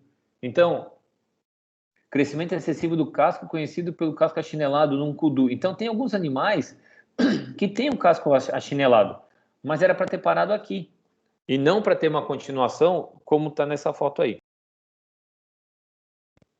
Então, tem que levar sempre em consideração o que é a biologia normal do casco, o quão comprometido está aquele casco e como eu posso fazer a intervenção. Então, sempre que possível, fazer o casqueamento, fazer a retirada do excesso, tá? E fazer os procedimentos. Caso o animal tenha um processo inflamatório, antibiótico terapia, anti-inflamatório 2-3 dias, higienização do casco, restrição de movimento, trocar o ambiente onde o animal está para um lugar higienizado. E um animal que já tem um quadro desse, foi o que o Alex falou, tem que olhar o recinto e ia mudar. Mas, professor, quais são as dicas do recinto? Não sei. Vai depender de cada recinto. Eu já vi de tudo um pouco. Tem animal que quando a gente começa a prestar atenção que o casco tem uma certa alteração, o que a gente fazia num zoológico? Prendia o animal para comer no lugar que tinha um concreto áspero, para ele ficar com a pata lá lixando. Então ele recebia comida, ficava 2 horas preso e a gente ficava acompanhando. O casco já melhorou bastante. Por quê? Quando ele ficava naquele local, ele ficava cavando, ele ficava metendo a pata, então não precisava fazer a contenção. Então, com o tempo, o animal já começou a fazer um controle. Por quê? Porque o resto do recinto era terra e não tinha o desgaste necessário. Então, cada caso, cada animal, em cada ambiente, vai passar por um tipo de tratamento ou controle diferenciado. E se for um animal com casco assim, se corta uma parte. E uma coisa que a gente recebe, vira e mexe, são traumas, né? Então, fratura exposta de membro, putz, por milhões de questões, né? Qual o tratamento disso daqui? Um animal que teve uma fratura completamente exposta, qual o tratamento disso daqui?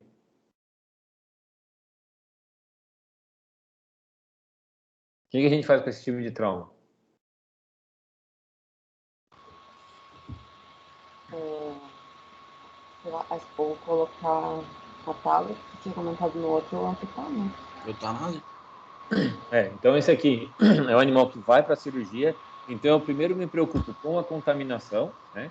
Cedo o animal, avalia o trauma em si, né? Na verdade, isso aqui eu tirei a foto anterior, porque isso aqui estava tudo sujo, tá? Não dava nem para ver o que acontecia, e tenta fazer a recuperação. Se não der, ou amputa ou eutanásia, tá? E um animal como esse? Ops. E esse animal aqui? Um animal que tem uma Qual que é o fratura. peso de um antílope Esse aqui? no que fraturou? Esse aqui? É. Antilocapra? Esse animal aqui é leve, tem uns 60, 70 quilos. A fratura consolida normal? Ou como é que... Se conseguir fazer uma cirurgia, consolida. Se conseguir fazer cirurgia, consolida. E às vezes o animal fica com calo ósseo grande também. Eu já vi acontecer. E quando quebra um chifre? Faz a discórnia.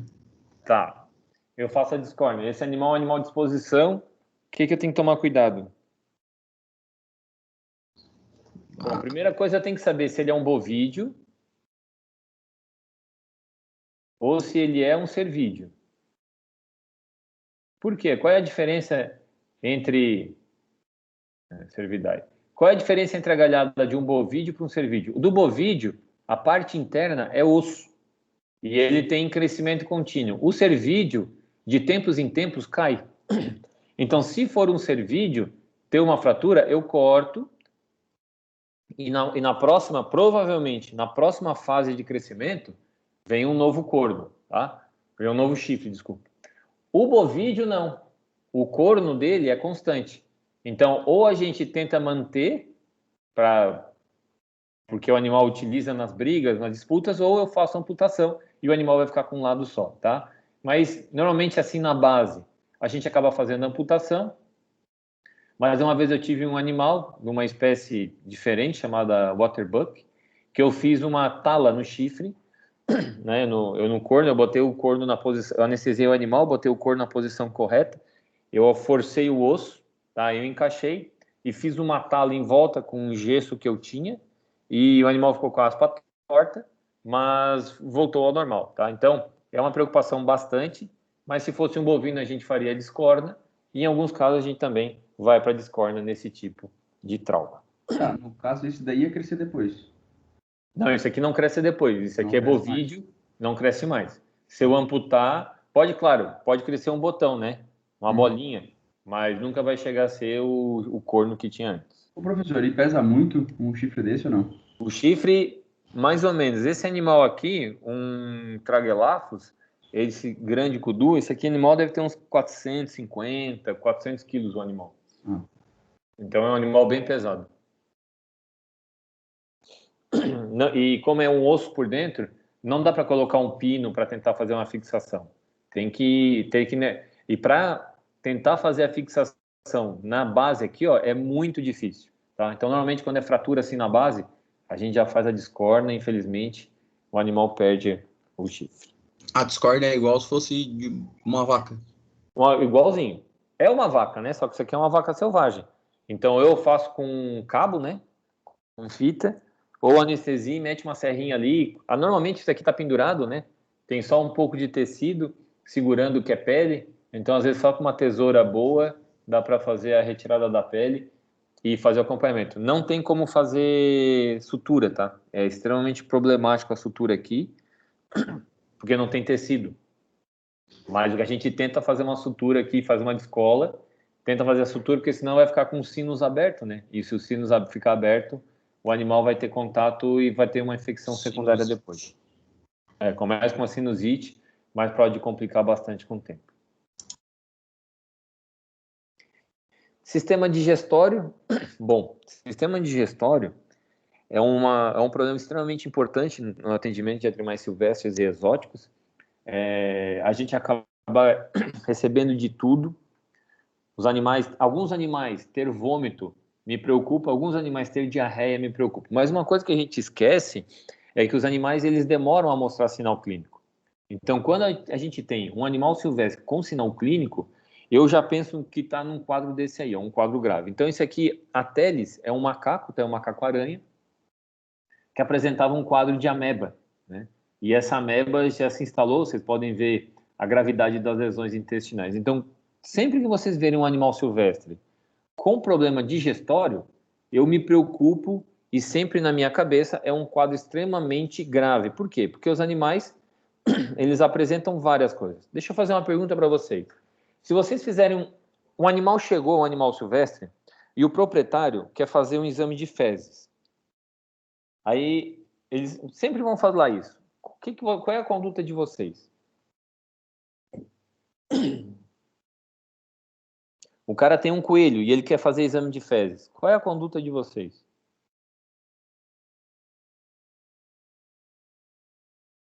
Vocês fazem? Não fazem? Manda para o laboratório? Qual é a conduta?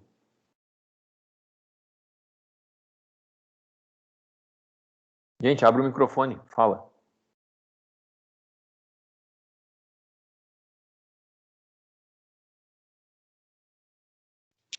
Eu faço, né? Só tenho que ver como que eu vou fazer. Tá. Qual exame que tu faz, doutor Eduardo? Ele quer fazer o quê? O copro parasitológico? Se for um antílope, que tipo de exame tu pedes? Ah, daí já não sei. Sabe sim. Se for uma vaca, qual é o tipo de exame que se faz? Bah. OPG, ovos por grama de fezes. Se for um carnívoro, o que vocês fazem? Tá, como que eu coleto? Como que eu vou coletar as fezes? Ué, ou coleta do chão, ou enfia a mão no ânus do animal e retira um fragmento de fezes. Como se Ah, fosse tá. um cão. Pode pegar do chão. Eu tava pensando que não podia. Pode. Cachorro a gente pega do chão ou pega do toba dele? Pega do toba também. Pega do toba. Mas normalmente o pessoal chega com um cocô, né? A gente entrega um potinho pro proprietário e fala, ó, assim que ele defecar, tu recolhe, coloca aqui dentro e traz pra mim. Ah, eu achei que a gente coletava no hospital. Às vezes coleta no hospital, mas às vezes o proprietário está em casa e ele quer fazer o exame. Mas aí eu pergunto para vocês, como é que vocês interpretam o exame? Como se interpreta um exame de fezes? Duas situações. Eu fiz um exame de fezes e eu encontro um parasita. E eu fiz um exame de fezes e eu encontro 5 espécies de parasitas diferentes. Qual é o melhor exame? E por quê?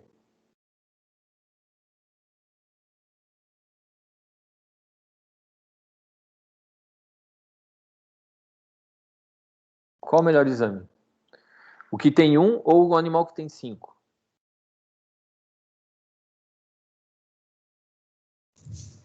Como assim, melhor? Ué, por que tu acha que é um animal mais saudável? O que tem um parasita ou o que tem 5? Em animal grande, acho que é o que tem 5, né? Por quê? Não depende da quantidade? Por quê? Porque é normal ter. Tá, e por que é importante ter mais parasitas no animal? Ai, Na natureza, o animal tem parasita? Sim ou não? tem. Tem. O que significa o animal que tem 5 e o animal que tem um só? Eu não sei. Sabe? Força o cérebro aí que sai. É a competição entre os parasitas, né, professor? Se tiver um predominante, quer dizer que causa doença. Se tiver 5 e eles conviver, ter disputa entre eles e conviver. Não sei se faz sentido, mas. É isso aí. Se eu tiver 5 parasitas, significa que eu tenho um intestino onde eu tenho uma competição muito grande. Eu não tenho ninguém sobressaindo. A chance de ter uma doença é muito baixa. Aí agora eu pergunto para vocês: se o paciente tinha clínico ou não, é importante? Sim. Sim. Se o paciente não tem clínica nenhuma, aí eu quero fazer um exame de fezes. Para quê? Eu quero saber o que tem lá dentro. Tá bom, tu pega o exame e fala, ó, tem isso aqui. Se o paciente não tem diarreia, se o paciente não está magro, se o paciente não está apático, qual é a interpretação? Não tem nada. Aquele achado é irrelevante. Então agora eu pergunto para vocês, quando que se faz o exame de fezes? Quando apresenta sintoma? É. Sinal clínico? Quando o animal tem sinal clínico, lembre-se, o animal não tem sintoma porque ele não sente, ele só tem sinal. Quando o animal tem sinal clínico, a primeira coisa é sinal clínico. O exame de fezes periódica, só para eu saber que tipo de parasita tem. Se eu tenho um só, eu me preocupo muito mais do que se eu tivesse 5, porque os 5 mantém estável. Se o animal está bem e ele tem 5, agora, se o animal está mal clinicamente e ele tem 5, o que eu me preocupo? O que eu faço?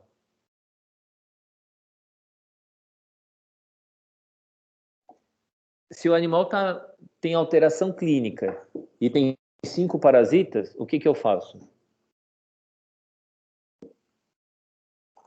Vocês tratam? Sim. Ou não tratam? Tratam. Então, quando a gente pensa em intestino, a primeira coisa, gente, tem que ter sinal clínico. Se não tem sinal clínico, vamos lá, o animal tem 5 parasitas e não tem sinal clínico. O que vocês fazem?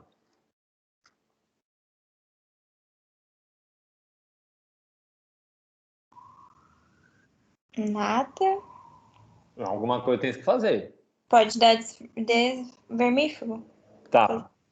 Tu acha que se ele não tem sinal clínico, a primeira coisa que tu pensa é o vermífugo? Tudo bem, dá o vermífugo. E o que mais? Não sei.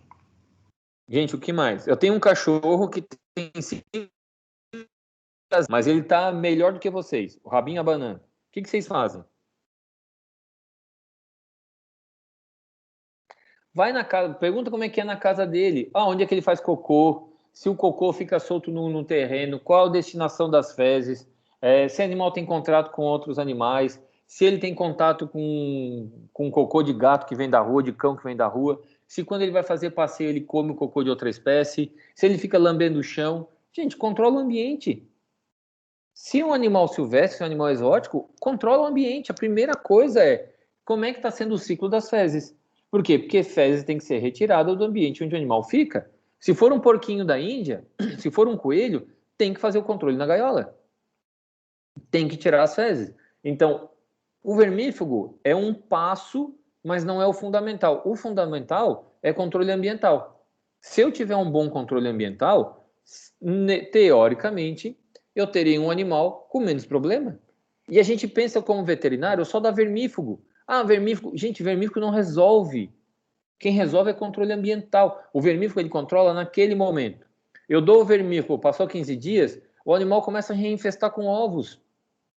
Então, é um problema grave a nossa falta de visão de ambiente. E às vezes tem alguma coisa como ameba. É fácil o diagnóstico de ameba? É fácil o diagnóstico de ameba? Eu nem sei o que é. Ameba é uma bactéria. É um organismo celular. Ameba, né? A giardia.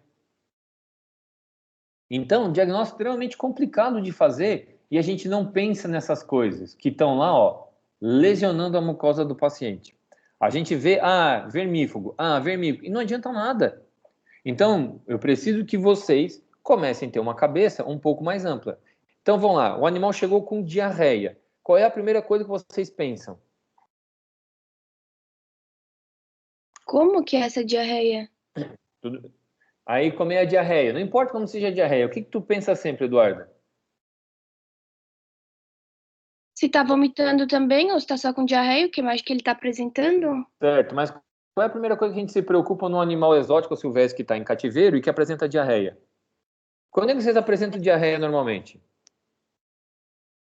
Sistema gastrointestinal, né? Já pensei nisso. Sim, mas o que aconteceu para vocês terem diarreia normalmente, Alex? Ou come muito açúcar, ou a alimentação que não é tão fibrosa, mais concentrada. Então, hoje, gente, é o dia clássico que vai aparecer cachorro em clínica com diarreia. Por quê? Chocolate. Dieta. Primeira coisa que vocês têm que pensar é dieta. Começa a fazer um monte de pergunta a respeito da dieta antes de enfiar um vermífugo, antibiótico, seja lá o que for. Então, no animal silvestre, no animal exótico, mais do que nunca. Eu tenho um coelho, eu vou dar só cenoura. Gente, o coelho não vai comer cenoura. Eu tenho um porquinho da Índia, ele comeu um monte de girassol. Eu tenho um cachorro e ele comeu chocolate. Deu uma intoxicação horrível no animal. Então, quando a gente está pensando em animal silvestre, eu sempre me preocupo com a dieta do paciente. E se o animal apresenta um quadro diferente, eu tenho que fazer a investigação primeiro com a dieta dele. É a primeira coisa que a gente tem que começar a pensar. Por que está acontecendo aquilo? Esse foi um coelho que chegou e ele apresentava um aumento de volume abdominal. Quando eu fui fazer exame clínico nele, ele estava com a barriga toda estufada.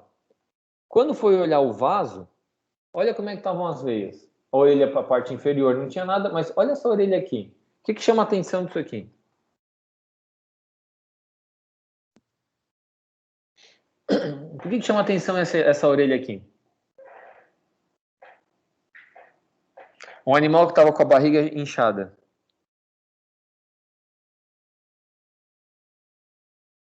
Por que chama atenção, gente? Esse vaso tá bem calibroso? E o que seria um vaso bem calibroso, doutor Eduardo? Ai, Joares. Ai, Eduardo. Ele não é tão grosso assim, ele não é tão fácil de pegar um vaso de Não. Por que tu acha que tá com o vaso calibroso? Se ele tá com a barriga inchada. Bom, um coelho com vaso calibroso, barriga inchada, qual é o próximo passo? Não faço ideia. Faz sim. É a intoxicação pela toxina Antes- liberada? Antes da intoxicação, Tainá, radiografa ele. Olha o que eu estou vendo aqui. O que acontece? O que é isso aqui, ó?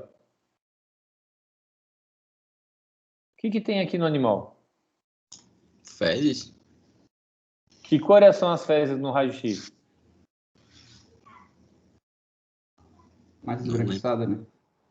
Que é escuro no raio-x? É gás. O que é isso aqui? Aumento de gás. Gás. O que acontece quando tem um aumento de gás em todas as alças intestinais desse contexto? O que estava comprimindo ali? O pulmão, Antes do pulmão. o diafragma. Antes do diafragma. Gente, os vasos mesentéricos. Tá tudo comprimido aqui, ó. Se eu comprimo os vasos mesentéricos e todos os vasos pequenos, o que acontece com o sangue? Vai para a periferia. O animal tem um engurgitamento de vaso. Olha aqui. Olha aqui o que era para ser o estômago. Tá? Tem uma massa aqui, né? Tem um conteúdo.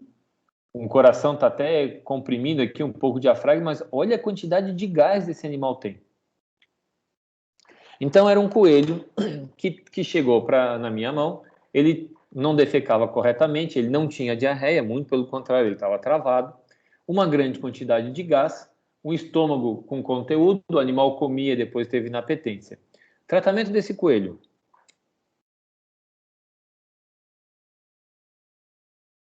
Tá, qual era a dieta dele? Ele comia... Repolho e cenoura. Só Ele comia repolho? comia ração, um pouquinho, mas o proprietário gostava de dar repolho para ele. Ah, tá explicado então. Por que não fez a pergunta sobre a dieta antes, então, doutor Eduardo? Se eu falei para perguntar sobre dieta? Porque eu não consigo pensar sozinha. Ah, sei. Mas quando tiver formada, a senhorita vai pensar sozinha, não te preocupes. Não, eu vou te mandar mensagem. Vai não. Então, gente, era um coelho. Que na primeira coisa que ele chegou, esse é um coelho, fez um pouquinho de cocô, depois parou e perguntei, o que ele come? Ah, ele come ração, mas ele gosta de cenoura e ele gosta de repolho. Gente, coelho não gosta de nada. O coelho come o que a gente fornece. E, na verdade, não era para dar repolho, né? A gente pode dar verde claro... Oi. Por que Pode dizem que coelho tem que comer folha verde escura? Porque dizem não. Por que coelho come verde escura? Duas coisas. Primeiro, que o verde escuro ele tem teoricamente uma fibra mais longa, o que vai ajudar na fermentação, na degradação, e o tipo de fibra que o animal apresenta não vai fermentar tanto. E com isso não vai produzir tanto gás. Então, tudo que é verde claro tem uma fibra mais curta, o que vai facilitar a produção de gases. Ô Jorge, a fermentação do coelho é igual do cavalo, né? É exatamente igual, só que tem uma diferença, Alex. De noite, o coelho se vira e come as fezes direto do trato digestório, lá do ânus, que são as fezes pastosas. E se ele não consegue comer essas fezes, ele tem uma dificuldade de absorção, principalmente da vitamina C. Entendi. Então, mas ele tem uma fermentação igualzinha do cavalo. Então, um animal desse está totalmente comprometido. Beleza. Tratamento desse animal. Primeira coisa, suspende a comida. E aí, como é que vocês tiram esses gases daí?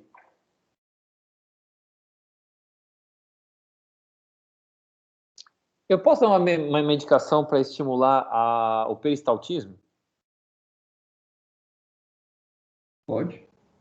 O que acontece quando a gente força o peristaltismo com essas alças assim cheias de gás, ô Alex? Ele vai ficar com uma puta de uma dor. Vai dar um pouco de cólica. E o que mais que pode acontecer? Obstrução. Ou romper. Pode ter uma ruptura ou pode dar uma intussuscepção. É quando a alça intestinal se dobra e ela entra uma na outra. Então, qual é a primeira coisa que a gente faz? Então massageia, né? Primeira coisa é uma massageada. O que acontece quando o gás forma assim? Por que é um dos problemas do gás numa grande bolha?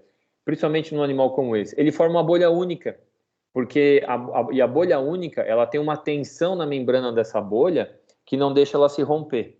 Então, a primeira coisa é tentar mexer nessas bolhas de gás que estão dentro do intestino do animal. Então, gente, uma coisa que ajuda bastante é supositório. Tá? supositório de glicerina para tentar controlar a água, né? Mexer um pouco nessa composição e ver se esse animal não se resseca tanto. Então, o supositório ajuda um pouco. Mas uma das coisas que mexe bastante com isso é o animal receber óleo mineral. Então, óleo mineral via oral, tá? Para tentar melhorar. Se o paciente tiver um quadro grave, pode entrar com uma agulha, tá? E tentar diminuir a alça intestinal, faz uma punção, como se fosse um trocáter, como se faz em vaca com timpanismo, para tentar diminuir o gás. Mas, normalmente, uma massagem melhora. E outra coisa, bota o animal para caminhar. Estimula ele a caminhar para um lado, para o outro, porque o animal está com dor, está com cólica. Se ele está com muita dor, é bom tirar a dor da alça intestinal, né, entrar com um anti-inflamatório de COX-2 por um dia, tá? Só para tentar diminuir e fazer ele movimentar. Então, a gente tem que fazer o quê? Esse bolsão de ar passar. Tem que fazer o animal peidar de tudo quanto é jeito. A simeticona pode dar para coelho? Pode. Qual é o problema da simeticona? Não sei. Tá, o que é simeticona? Dá o nome comercial dela. Luftal. O Luftal. O que o Luftal faz? Faz liberar o gás. Por quê? Não sei o mecanismo. Ele mexe na membrana dessa bolha. Ele começa a fazer bolhas menores para tentar fazer sair. Tem que tomar a simeticona. A simeticona, às vezes, no primeiro dia, ela estimula também o peristaltismo.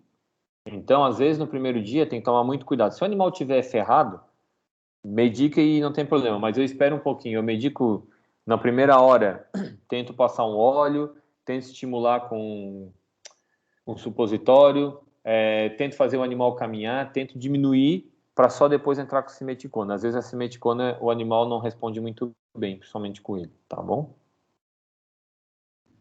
E aí eu vou lá e medico o paciente.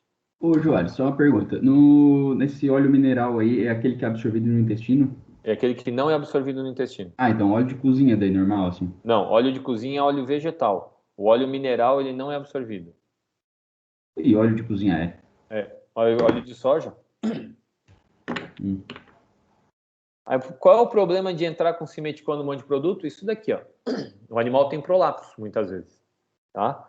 Então, às vezes a pessoa, não, estimula. Gente, cuidado com prolapso. Então, por isso que tem que tomar muito cuidado com a medicação demais. Ou, por exemplo, o animal que tem diarreia, como é o caso de roedores, eles também podem apresentar prolapso. E uma vez que teve prolapso, tem que fazer a cirurgia para ressecção da porção alterada, tá? Então, tomem bastante cuidado. Começou esse tratamento, já entra com probiótico. Por que probiótico? Porque o probiótico vai ajudar na recomposição da flora intestinal. Agora é o seguinte, e se eu chegar com um animal, então, na minha mão, e ele tiver fezes pastosas? O que vocês fazem? Um animal que tem fezes pastosas, sem alteração da coloração. Um coelho, um macaco, um hamster, um animal silvestre. O que vocês fazem quando o animal tem fezes pastosas? Eu posso trancar as fezes? Eu posso dar uma medicação para bloquear as fezes? Sim, não e por quê?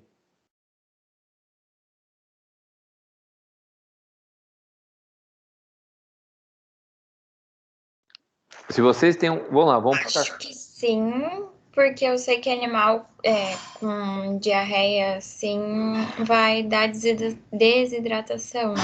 Tá. Se eu tiver um cachorro com diarreia, eu corto a diarreia ou eu boto ele no soro?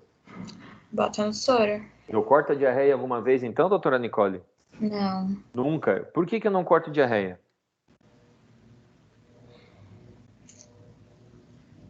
Por que eu não corto diarreia? Não faço ideia. Porque o que é diarreia? O que vocês entendem por diarreia? É o restante que não foi absorvido pelo corpo. Tem certeza? O restante que não foi absorvido chama-se cocô. Fezes. Ah, tá. O que é diarreia? Sei lá, é secundário algum problema para mim. Tá, mas Porque o animal que ele vai comer ali, aí o certo é ele não ter diarreia, por causa que ele vai fazer absorção. Daí, quando ele tá tendo diarreia, ele tá tendo absorção praticamente zero, né? Tá passando tudo reto pelo reto, no caso. Ô, Alex, para que ele não tem uma diarreia? Quê? Me explica assim, numa forma bem grosseira. O que tu entende? O que é uma diarreia para ti?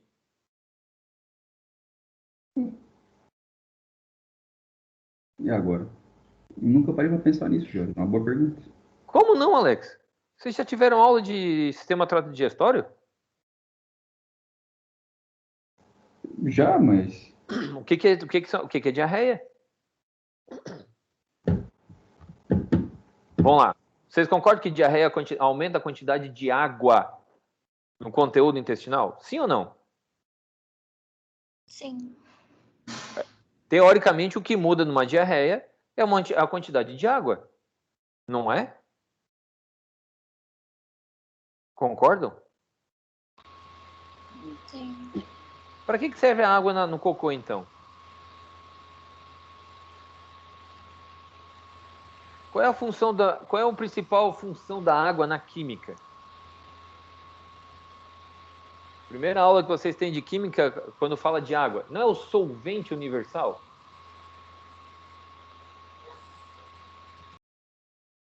Gente, quando vocês estão no hospital trabalhando, aí vocês estão lá na baia do cachorro e a baia tá cheia de cocô. Tudo sujo. Por que vocês jogam água?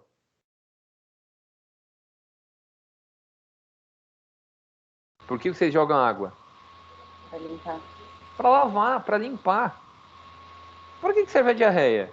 É para lavar, gente. Se eu tenho uma substância, vamos lá, eu tenho uma gastroenterite, ou seja, eu tenho alguma infecção, alguma inflamação, não é nem hemorragia, é gastroenterite. Se tiver uma bactéria, ela não vai dar lesão tecidual? Se eu tiver um clostrídio, não vai liberar uma toxina? Se eu tiver um problema, não vai liberar toxina? O que o intestino tem que fazer com essa toxina? Deixar ou jogar para fora? Jogar pra fora. Então, para que serve a água? Pra limpar. Diarreia, eu corto ou eu deixo diarreia? Deixa. Vocês ontem encheram os pandulhos de chocolate. Amanheceram cagando mole. Eu corto o cocô ou eu deixo jogar a toxina do chocolate para fora? Deixa jogar pra fora. Então, vou fazer a pergunta novamente. Um paciente chegou na mão de vocês com diarreia. Vocês cortam a diarreia? Não. Nem chá de goiabeira. Mas nem chá de goiabeira. Gente, diarreia, deixa embora. Tá lavando o intestino. Tá tirando toxina, tá tirando problema. Fezes mal digeridas. Não importa. Fibra ruim. Deixa eu jogar para fora. Diarreia é um mecanismo do organismo para poder retirar do interior das alças intestinais, do intestino, um conteúdo que apresenta uma substância nociva ao organismo. Vocês nunca pensaram nisso? Eu até imaginei, mas não consegui falar assim, estabelecido essa visão. Então, mas você não é só pensar, você tem que ter convicção. Porque a primeira coisa que o proprietário vai querer fazer é cortar a diarreia. Vou dar um exemplo. Vocês vão lá e enchem os pandulhos de vinho, bebida alcoólica, tomam um churrasco. Come um churrasco Quanto até mais não sair, aguentar melhor. mais. Ou come aquela pizza do final de semana, né, doutora Eduarda? O quê? O quê? Ou então aquela pessoa que come uma pizza inteira sozinha no final de semana, não é? Ah, tá. Ah, tá. Eu não escutei, Jorge. Ah. E aí, vocês cortam a diarreia ou deixam a diarreia? Gente, deixa a diarreia. Quando o animal tiver um problema com o aumento do volume de fezes eliminados, seja ela líquida ou não, deixa defecar, porque não tem mais função no organismo. Aí eu me preocupo com o que a Nicole Cardoso falou, com a desidratação. Então, um animal com diarreia, eu tenho que hidratá-lo. Um animal silvestre com diarreia, eu tenho que hidratá-lo. O que eu tenho que tomar cuidado? Com tenesmo. O que é tenesmo?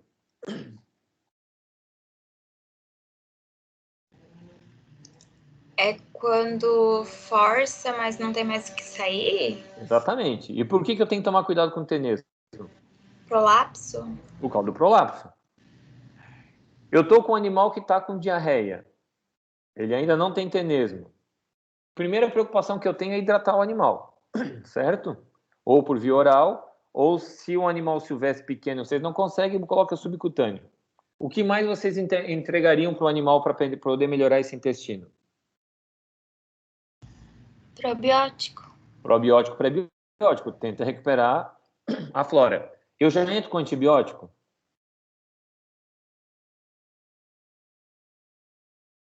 Não vai depender do que aconteceu, a diarreia, pelo motivo? Exatamente.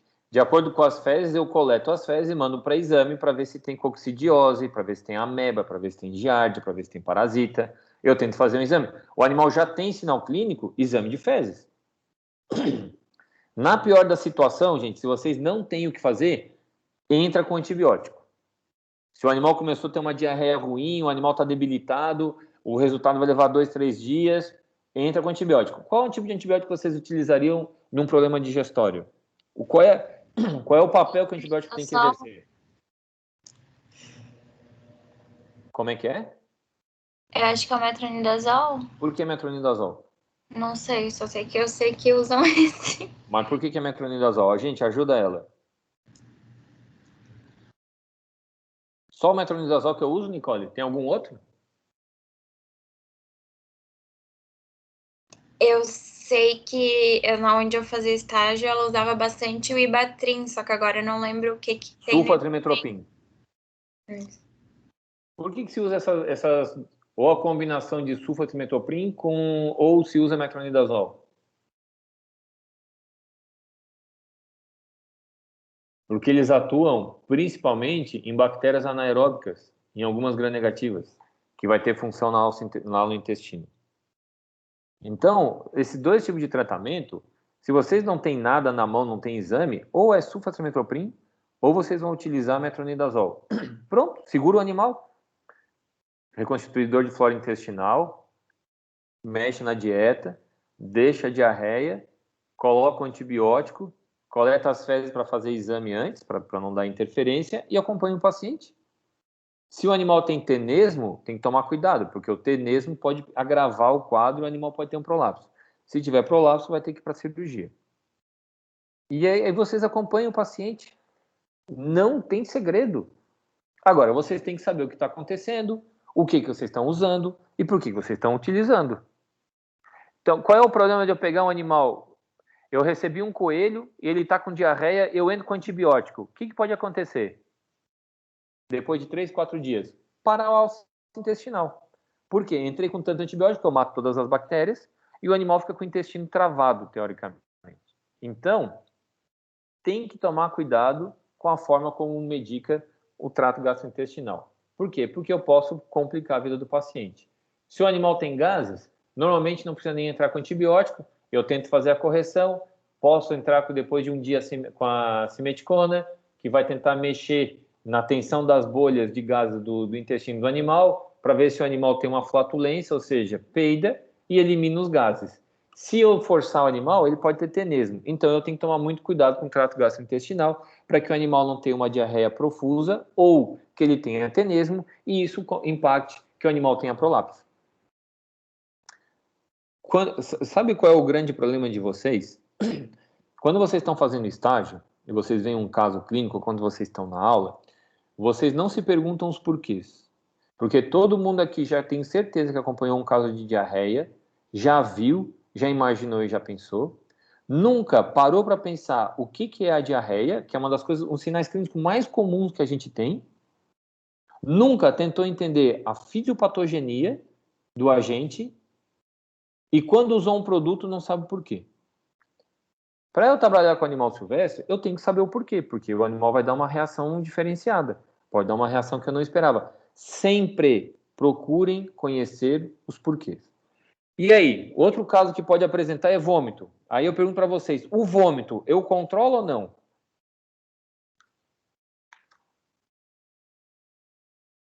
Vômito, controlo o vômito ou não?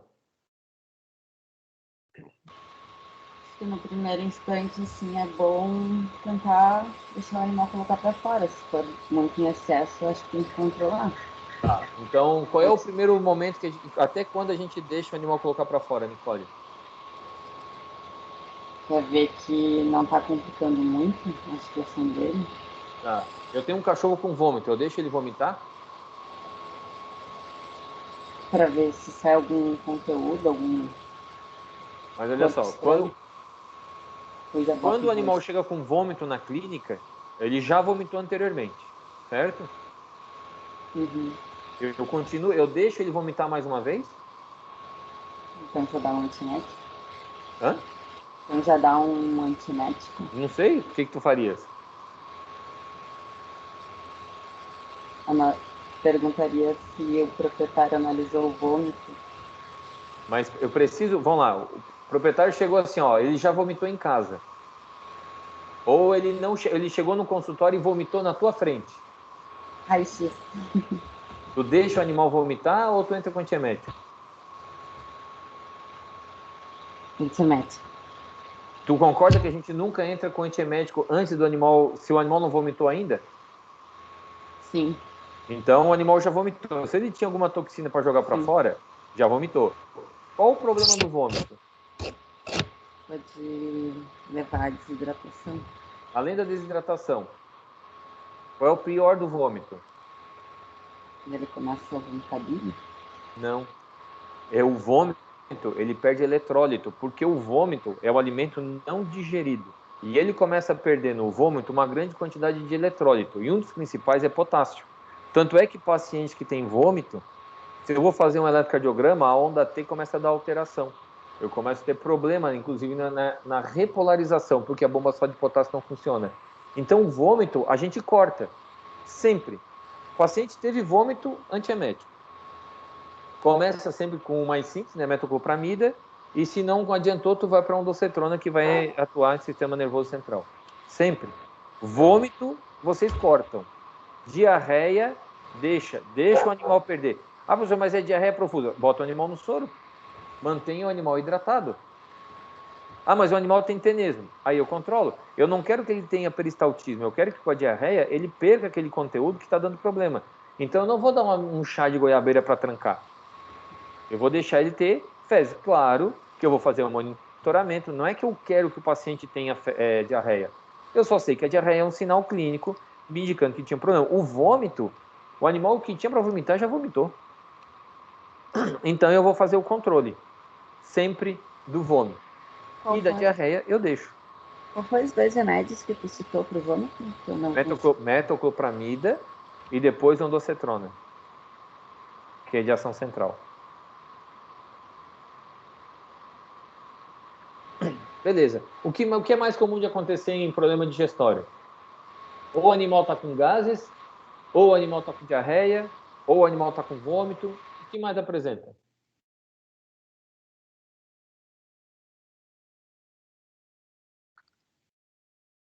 O que mais que um paciente apresenta? Gente, corpo estranho, que eu tenho que tomar cuidado.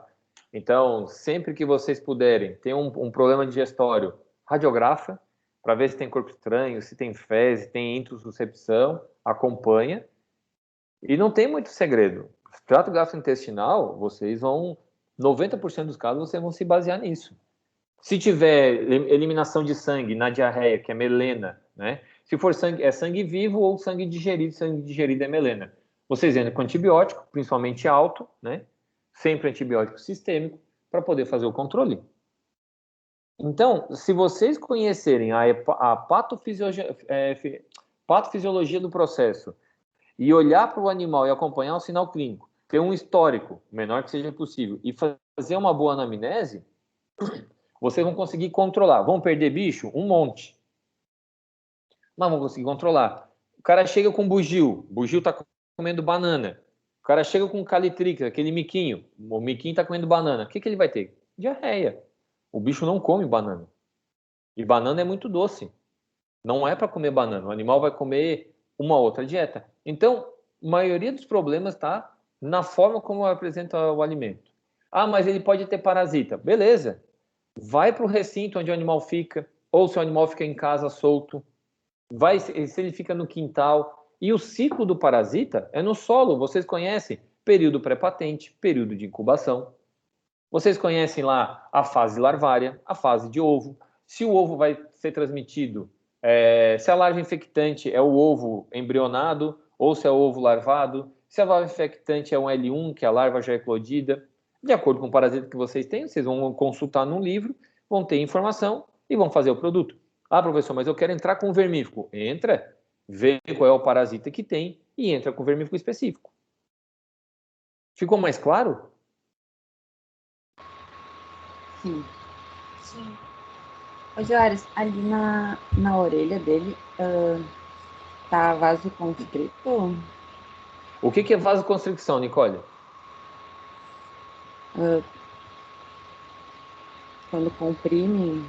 Qual é o oposto? Um é vasoconstricção, o outro é vasodilatação. Vasoconstricção é fechado. Vasodilatação é dilatado. Esses vasos estão dilatados ou estão comprimidos? Normalmente tu encontra a veia na orelha do coelho? Assim, essas veias pequenas? Não. Então isso é vasodilatação. Por quê? Teve uma compressão tão grande dos vasos internos, aqui está comprimido todos os mesentéricos, a aorta abdominal está sob pressão, o coração está sendo empurrado, está sendo deslocado, o pulmão está sob pressão, o sistema porta-renal está sob pressão. Então esse sangue que era para estar concentrado ali no meio, ele vai para a extremidade. Então ele tem uma compressão interna com vasodilatação periférica. Certo?